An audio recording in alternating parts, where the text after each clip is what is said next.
Autumn had arrived, and the prevailing winds of the clear season made virtually all lanes to the south impossible to navigate for at least the next 2 months. Were things less bleary, she might also have noticed, had she taken the time to head down to the docks, which perhaps could have been managed at sword point, that the ship was not the usual bark or trader, nor a military dromon, but a sleek, gracile thing, styled in a manner not employed in the past 50 years by any shipbuilders of the Empire. Arcane carvings adorned the blade-like prow, minuscule shapes detailing serpents and worms, the panels sweeping back along the gunwales almost halfway down the length of the ship. The stern was squared and strangely high, with a side-mounted steering oar. The crew numbered about a dozen, quiet for sailors, and disinclined to leave the ship as it lolled alongside the dock. A lone figure had disembarked as soon as the gangplank had settled, shortly before dawn. For Hellion, these details came later. The runner that found her was a local brat who, when he wasn't breaking laws, loitered around the docks in the hopes of being hired as a guide for visitors. The fragment of parchment he handed her was, she could feel, of some quality. On it was written a terse message, the contents of which made her scowl. "All right, lad, describe the man gave this to you." "I can't." Hellion glanced back at the 4 guards standing behind her on the street corner. One of them stepped behind the boy and picked him up, one-handed, gripping the back of the ratty tunic. A quick shake.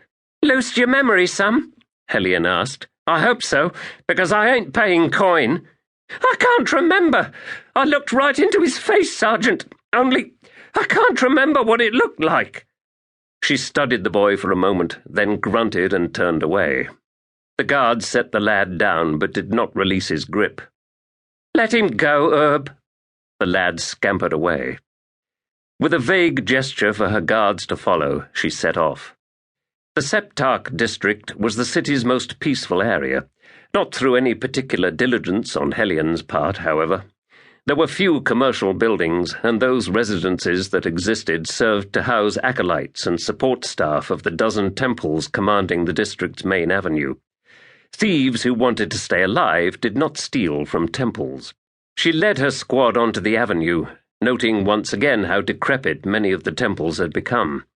The Paralt spiders liked the ornate architecture and the domes and lesser towers, and it seemed the priests were losing the battle.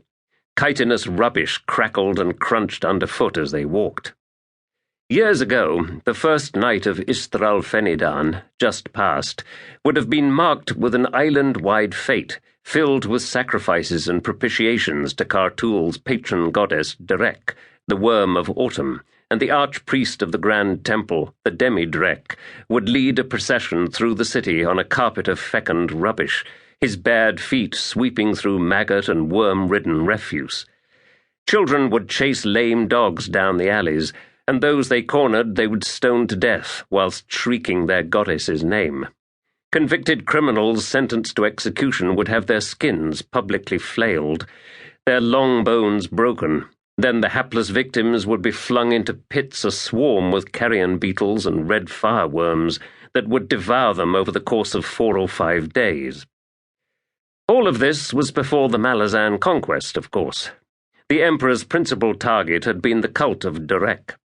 He'd well understood that the heart of Kartul's power was the Grand Temple, and the island's master sorcerers were the priests and priestesses of Drek, ruled over by the Demi-Drek. Further, it was no accident that the night of slaughter that preceded the naval battle and the subsequent invasion, a night led by the infamous Dancer and Surly, mistress of the Claw, had so thoroughly obliterated the cult sorcerers, including the Demi-Drek. For the archpriest of the Grand Temple had only recently gained his eminence via an internal coup, and the ousted rival had been none other than Teishren, the Emperor's new, at the time, High Mage. Hellion had but heard tales of the celebrations, since they had been outlawed as soon as the Malazan occupiers settled the imperial mantle upon the island. But she had been told often enough about those glorious days of long ago, when Kartul Island had been at the pinnacle of civilization. The present sordid condition was the fault of the Malazans, everyone agreed. Autumn had in truth arrived upon the island and its